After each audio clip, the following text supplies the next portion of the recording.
Taste the Daily.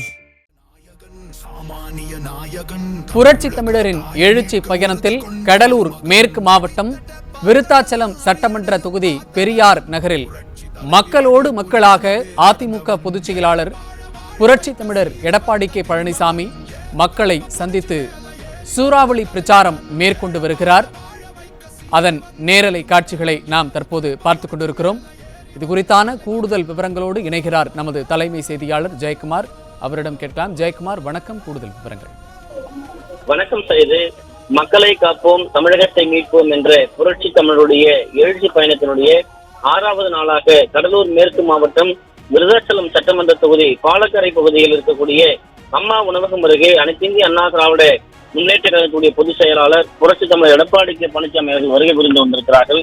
அந்த பகுதியில் பல்லாயிரக்கணக்கான மக்கள் அங்கே ஒன்று கூடி உற்சாகமான ஒரு வரவேற்பினை அளித்துக் கொண்டிருக்கிறார்கள். அந்த காட்சியை நாம் பார்க்கலாம். குறிப்பாக ஏராளமான பெண்களும் இளைஞர்களும் பொதுமக்களும் இங்கே குழுமி இருக்கிறார்கள். விருதாச்சலம் சட்டமன்ற தொகுதியை பொறுத்தளவிற்கு புதிதாக வேப்பூர் வட்டம் தொடங்கியது அனைத்திந்திய அண்ணா திராவிட முன்னேற்ற கழக அரசு. விருதாச்சலம் உளுந்தூர்பேட்டை சாலை தேசிய நெடுஞ்சாலையாக தரம் உயர்த்தப்பட்டு மங்களம்பேட்டை புறவழிச்சாலை வசதியோடு அமைத்துக் கொடுத்தது அதிமுக அரசு. நல்ல இளைஞர்களிடையே நல்லூர் இளைஞனூர் இடையே மணிமுத்தாற்றின் குறுக்கே உயர்மட்ட பாலம் கட்டியது அனைத்திந்திய அண்ணா திராவிட முன்னேற்ற கழக அரசு. வேப்பூரிலிருந்து பேருந்து நிலையம் அமைத்துக் கொடுத்தது அனைத்திந்திய அண்ணா திராவிட முன்னேற்ற கழக அரசு. பரவனூர் தொட்டிக்குப்பம் இடையே மணிமுத்தாற்றின் குறுக்கே தடுப்பணை கட்டியது அதிமுக அரசு. கடலூர் விருதாச்சலம் சேலம் சாலை தேசிய நெடுஞ்சாலை தரம் உயர்த்தப்பட்டு விருதாச்சலம் நகருக்கு புறவழிச்சாலை அமைத்துக் கொடுத்தது அதிமுக அரசு. விளம்பாவூரிலே சிப்காட் ஏற்படுத்தி கொடுத்து பல்லாயிரக்கணக்கான இளைஞர்களுக்கும் பெண்களுக்கும் வேலை வாய்ப்பை உருவாக்கி கொடுத்தது அதிமுக அரசு. கீழக்குறிச்சி மாளிகை மேடை இடையே மணிமுத்தாற்றின் குறுக்கே உயர்மட்ட பாலம் அமைத்துக் கொடுத்தது. பரவனூர் எருமனூர் இடையே மணிமுத்தாற்றின் குறுக்கே உயர்மட்ட மேம்பாலம் அமைத்துக் கொடுத்தது. வேப்பூரில் வேளாண்மை விற்பனை கூடம் அமைத்துக் கொடுத்தது. மங்களம்பேட்டையில் மேம்படுத்தப்பட்ட ஆரம்ப சுகாதார நிலையம் அமைக்கப்பட்டது. இருப்பு மாத்தூர் ஆகிய இடங்களில் ஆரம்ப சுகாதார நிலையம் புதியதாக தொடங்கப்பட்டது. மங்களம்பேட்டை இருப்பு ஆகிய இடங்களிலே புதியாக கால்நடை மருத்துவமனை அமைத்துக் கொடுத்தது. விருதகிரீஸ்வரர் கோவில் கும்பாபிஷேகம் செய்தது அனைத்திந்திய அண்ணா திராவிட முன்னேற்ற கழக அரசு. வேப்பூரில் 24 மணி நேரம் இயங்கக்கூடிய அவசர சிகிச்சை மையம் அமைத்துக் கொடுத்தது அதிமுக அரசு.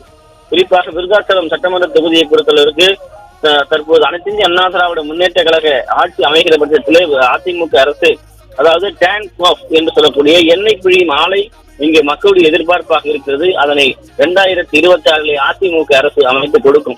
குறிப்பாக விருதாச்சலத்திலே செராமிக் தொழிற்சாலை மீண்டும் செயல்பட நடவடிக்கை எடுக்கப்பட வேண்டும் என்ற கோரிக்கையை வைத்திருக்கிறார்கள். விருதாச்சலத்திலே புதிய புறநகர் பேருந்து நிலையம் அமைக்க வேண்டும் என்ற நடவடிக்கை கேட்டிருக்கிறார்கள். அத்தியூர் சேப்பாக்கம் இடையே மணிமுத்தாற்றின் குறுக்கே தடுப்பணை கேட்டு மக்களுடைய கோரிக்கையாக இருக்கிறது. விருதாச்சலம் காவல் நிலையம் பிரிக்கப்பட்டு புதிய காவல் நிலையம் அமைக்க வேண்டும் என்ற ஒரு கோரிக்கை இருக்கிறது. புதிய விளையாட்டு அரங்கம் வேண்டும் என்று கேட்டிருக்கிறார்கள். விருதாச்சலம் அரசு மருத்துவமனை, அதாவது ஸ்கேன் வசதி உள்ளிட்ட நவீன வசதிகளை ஏற்படுத்த வேண்டும் என்ற கோரிக்கை இருக்கிறது. கிடப்பில் போட்டிருக்கக்கூடிய திமுக அரசுடைய திட்டங்கள் விருதாச்சலம் சட்டமன்ற தொகுதியை பொறுத்தளவிற்கு ஒன்றியம் மங்களம்பேட்டை பேரூராட்சிகளிலே குடிநீர் பிரச்சனைக்கு நிரந்தர தீர்வு காண நெய்வேலி சுரங்க நீரை ஆதாரமாக கொண்டு ரூபாய் 479 கோடி ரூபாய் மதிப்பிலே கூட்டு குடிநீர் திட்டம் கழக ஆட்சியிலே துவங்கப்பட்டு பணிகள் நிறைவடைந்தது. இன்னும் மக்கள் பயன்பாட்டிற்கு கொண்டு வரப்படாமல் கிடப்பில் போடப்பட்டுள்ளது. தலா 45 லட்சம் ரூபாய் மதிப்பீட்டிலே 5 மேல்நிலை நீர்த்தேக்க தொட்டிகள் கட்டப்பட்டு மக்களுடைய பயன்பாட்டிற்கு கொண்டு வரப்படாமல் இருக்கிறது. இவையெல்லாம் இந்த தொகுதியில் இருக்கக்கூடிய மக்கள் பிரச்சனைகளாக மக்கள் பார்த்துக் கொண்டிருக்கிறார்கள். திமுக அரசு ஏற்கனவே அளித்தபடி 100 நாள் வேலை அதிகரிப்பதாக கூறியது. ஆனால் 100 நாள் வேலை திட்டத்தை அதிகரிக்காமல் மக்களுடைய வயிற்றில் அடித்திருக்கிறது, குறைக்கப்பட்டிருக்கிறது, கூலி குறைவாக கொடுக்கிறார்கள். இதனால் சொல்ல முடியாத ஒரு துயரத்தில் இந்த பகுதியில் இருப்பதாக மக்கள் வேதனையோடு தெரிவித்து வருகிறார்கள். அதனை நம்மால் பார்க்க முடிகிறது. அதாவது இந்த விருதாச்சலம் சட்டமன்ற தொகுதி என்பது மிகப்பெரிய விவசாயம் சார்ந்த பூமி உள்ள பகுதி. இந்த பகுதியில் பல்வேறு பிரச்சனைகள் அவர்கள் எதிர்நோக்கி இருக்கிறார்கள். அவற்றை சரி செய்து கொடுக்க வேண்டும் என்ற கோரிக்கை அவர்கள் தரப்பில் வைக்கப்படுகிறது. ஆனால் ஆளுகிற அரசு அவற்றையெல்லாம் கண்டுகொள்வதாக தெரியவில்லை என்கிற மிகப்பெரிய வேதனை அவர்களுக்கு இருப்பது குறிப்பிடத்தக்கது. குறிப்பாக திமுக அரசு தேர்தல் வாக்குறுதிகளாக அளித்த 520 வாக்குறுதிகள் எந்த வாக்குறுதியும் நிறைவேற்றப்படவில்லை என்ற மிகப்பெரிய ஒரு எதிர்பார்ப்பு, வேதனை அந்த மக்களிடையே இருக்கிறது. அவற்றை சரி செய்து கொடுக்க வேண்டும் என்ற ஒரே எதிர்பார்ப்பும் அவர்களுக்கு. ஏற்கனவே நாம் சொன்னது போன்ற புவனகிரி சட்டமன்ற தொகுதியிலே பல்வேறு பிரச்சனைகள் நாம் பட்டியலிட்டு காட்டினோம். அதே போன்று புவனகிரி சட்டமன்ற தொகுதியை பொறுத்தளவிற்கு காவனூர் கள்ளிப்பாடி இடையே உயர்மட்ட பாலம் வேண்டும் என்ற ஒரு கோரிக்கை மக்களிடம் இருக்கிறது. புவனகிரி பொது மருத்துவமனை 60 படுக்கை கொண்ட வசதி கட்டிடம் தேவைப்படுகிறது. புவனகிரி ஒன்றிய அலுவலகம் தேவைப்படுகிறது. ஸ்ரீமுஷ்ணம் ஒன்றியம் மேலப்பாளையூர் காட்டு ஓடையில் உயர்மட்ட பாலமும், அதே போன்று கம்மாபுரம் ஒன்றியம் வி குமாரமங்கலத்தில் புதிய மின் நிலையம் அவருக்கு தேவைப்படுகிறது. ஆளுகிற திமுக அரசு வெள்ளாற்றில் கடல்நீர் உட்புகுந்து 2 பேரூராட்சி உட்பட 25க்கும் அதிகமான கிராமங்களில் விவசாயத்திற்கும் குடிநீருக்கும் பயன்படாத வகையில் உப்பு நீராக மாற்றி தடுக்க பூ ஆதிவராக நல்லூரில் தடுப்பணை அமைக்கப்படும் என்று கடலூரில் நடைபெற்ற எம்ஜிஆர் நூற்றாண்டு விழாவில் அறிக்கப்பட்டு நிலம் எடுக்கப்பட்டு பணிகள் நடைபெற்று வந்த நிலையில் அது சார்ந்த மதிப்பீடுகள் தயாரிக்கப்பட்டு அது கிடப்பிலே போடப்பட்டிருப்பதாக மக்கள் குற்றம் சாட்டியிருக்கிறார்கள். திமுக ஆட்சிக்கு வந்தால் என்எல்சிக்கு நிலம் கொடுத்தவுடைய கோரிக்கை நிறைவேற்றப்படும் என்று கூறிய ஸ்டாலின் இதுவரை அது பற்றி எதையுமே பேசவில்லை என்பது குறிப்பிடத்தக்கது. குறிப்பாக விவசாயிகளை வஞ்சித்திருக்கிறது திமுக அரசு. திமுக அரசு கொடுத்த கோரிக்கைகளை நிறைவேற்றவில்லை.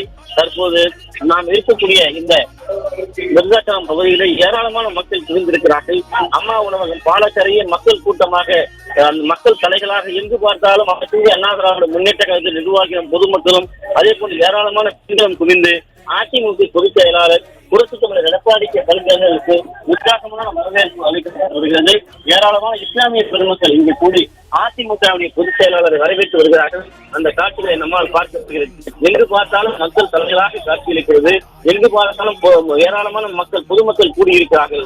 இந்த பகுதியே குழுகிற விதமாக ஏராளமான நிர்வாகிகள் இங்கே குழுமி இருக்கக்கூடிய அந்த காட்சியை நம்மால் பார்க்க முடிகிறது. அதிமுகவுடைய பொதுச் செயலாளர் புரட்சி தமிழர் எடப்பாடி கே பழனிசாமி ஆற்றுகிற உரையை பார்க்க வேண்டும், கேட்க வேண்டும் என்கிற எண்ணத்தோடு இங்கே குழுமி இருக்கிறார். இங்க லட்சக்கணக்கான மக்கள் குவிந்திருக்கக்கூடிய இந்த பகுதியிலே அனைத்து இந்திய அண்ணா திராவிட முன்னேற்ற கழகத்தினுடைய பொதுச் செயலாளர் புரட்சி தமிழர் எடப்பாடி கே பழனிசாமி அவர்கள் எழுச்சி உரை ஆற்றவிருக்கிறார். புரட்சி தமிழுடைய எழுச்சி பயணத்தினுடைய 6வது நாளாக இன்றைக்கு இந்த விருதாச்சலம் சட்டமன்ற தொகுதியிலே மக்கள் கூட்டமாக இந்த பகுதி காட்சியளிக்கிறது. பாலக்கரை அம்மா உணவகம் அந்த பகுதியை மக்கள் கூட்டமாக குலுங்கிக் கொண்டிருக்கிறது. செய்திருக்கும் நடவடிக்கைகள் மக்களுடைய எதிர்ப்பு நடவடிக்கைகளாக இருக்கிறது. மக்களுக்கு அறிவிக்கப்பட்ட எந்த திட்டங்களையும் இந்த அரசு செய்து கொடுக்கவில்லை என்ற ஏமாற்றத்தோடு மக்கள் இருக்கிறார்கள். அதுதான் எழுச்சி கூட்டமாக இருப்பதை நம்மால் பார்க்க முடிகிறது. அனைத்து இந்திய அண்ணா திராவிட முன்னேற்ற கழகத்துடைய பொதுச் செயலாளர் புரட்சி தமிழர் எடப்பாடி கே பழனிசாமி அவர்கள் இங்கே திரண்டிருக்கக்கூடிய பல்லாயிரக்கணக்கான மக்கள் மத்தியிலே எழுச்சி உரை ஆற்றிக் கொண்டிருக்கிறார் என்பது ஆற்றப் போகிறார் என்பது குறிப்பிடத்தக்கது. அதனை நாம் தற்போது நேரலையில் பார்க்கலாம்.